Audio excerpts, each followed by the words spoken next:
Alright, what's up YouTube? I'm gonna show you guys a quick little video of how to hook up this Dakota VSS converter. This is for an RSX 02 to 04.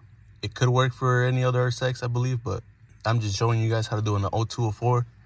So I was having trouble finding out how to wire this stuff out and how to figure it out.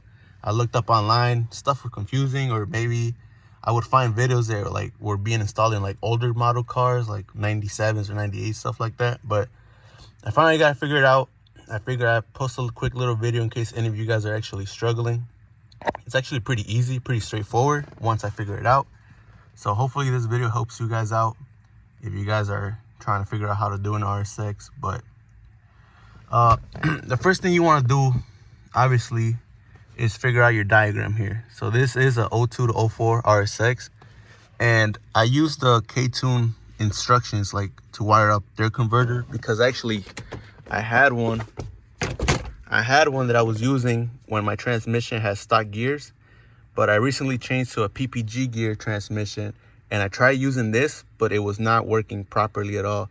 I even used the adjustments that they give you, like you could increase adjustments or decrease, but it was still like 15 miles per hour off from what my GPS was showing me. So I made the decision of purchasing this because this allows you more configuration. It allows you to increase up to like 400% or something like that. Not quite sure. This one's only like up to 25%. So obviously this one was what I needed.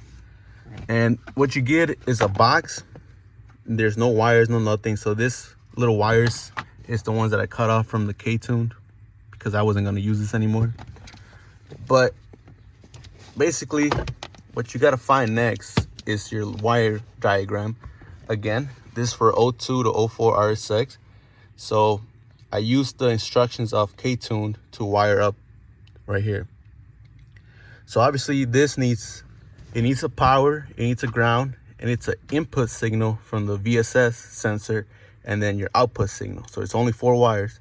Red is power, black is negative, the white is my input, and then the blue is what sends the signal out to the ECU and the speedometer. So obviously you need to find your power. A lot of people say connected directly to the battery, this and this and that. I didn't want to do that. I want all my wires right here, simple. So if you look here, let's see, connect the red wire, which is what I got, to the yellow and black wire from the ECU plug A3. And then it shows you here a diagram where A3 is located. And I'll post a screenshot of it just so it could be better. But you can see right there, you need to splice into 3 wires from the ECU, which is 3, 4, and 18. So then you just basically look at the plug that you need to splice, which is this one at the far end. And then look at the diagram. So my red wire is spliced to my number 3 wire, which is a yellow and black. And then for your ground, you're gonna move 1 over to A4, and that's gonna be your ground. So now for your signal input, the sensor already has a wire coming into the ECU. So why direct the whole new wire all the way to the sensor? So for the sensor, it's gonna be plug A18 right there. And that's gonna be, let's see here, locate the OEM white and green wire coming out of the ECU plug A18.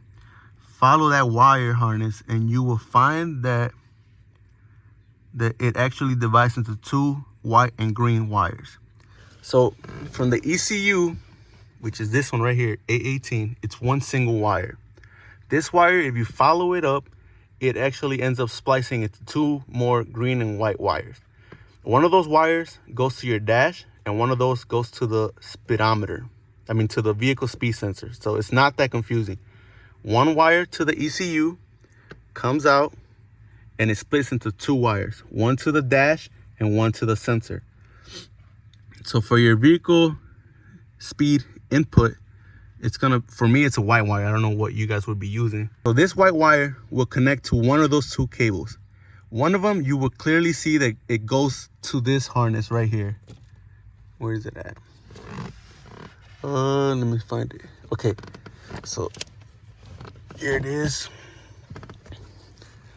So here's one of them. And you can clearly see that it goes into this bundle of harness and it goes this way towards the dash. So that is not my vehicle input speed sensor. This wire that I added a little splice to it because it was all the way up there and I didn't feel like reaching up there.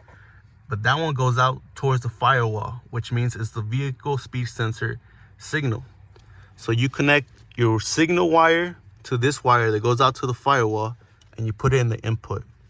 Obviously, the blue wire is your output. So you see here, the blue wire, I follow it up and it splices to this one right here that goes to my ECU, and then this one that goes into this harness and out to the dash.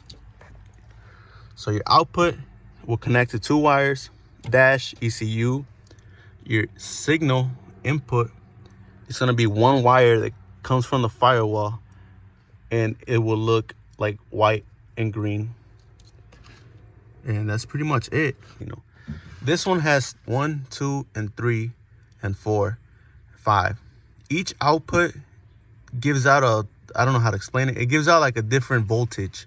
So let's say at first I had it on output 1, and then I took the car for a test drive, and it like, as soon as I started accelerating, my car would show 168 miles per hour.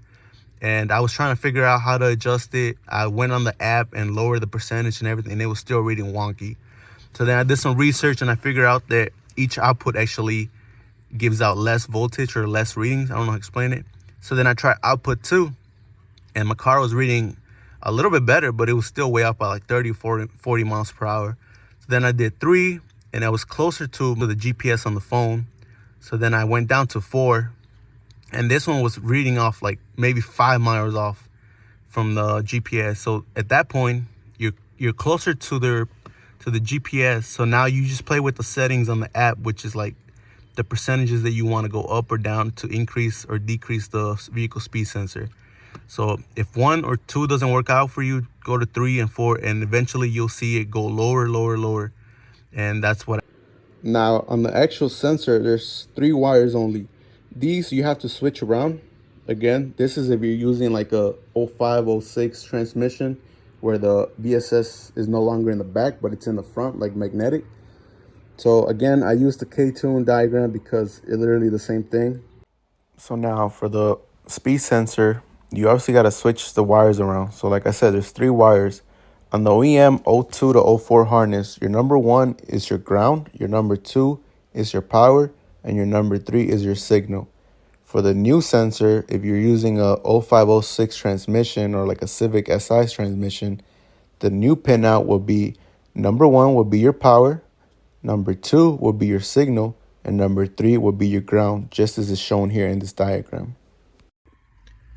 Okay, so now that you have everything all wired up, it should power up. You get this little dot right here. So let's say you want to go into Bluetooth and adjust your settings while you're driving.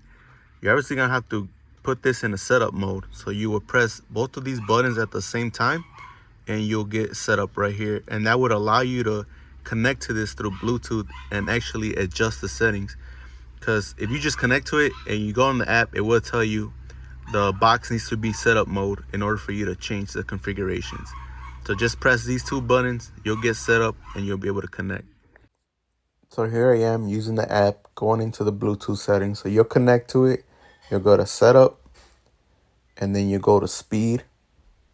And then these are all the settings that you're able to play with to make your speedometer work or match with your GPS.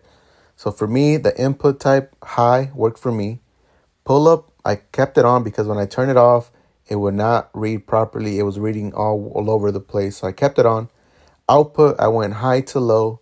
Now the calibration value here, it's all up to you, depending on how close to your actual speed it is or not. You obviously will go up to increase it and low down to decrease it. The speed unit, miles per hour, and the test output, I have it at 33. Now this app has a speed sensor there. They will show you what speed you're going at if you're driving. So it's pretty accurate. That's kind of, I use that, and then I use a different app that I downloaded. And that's pretty much it for this.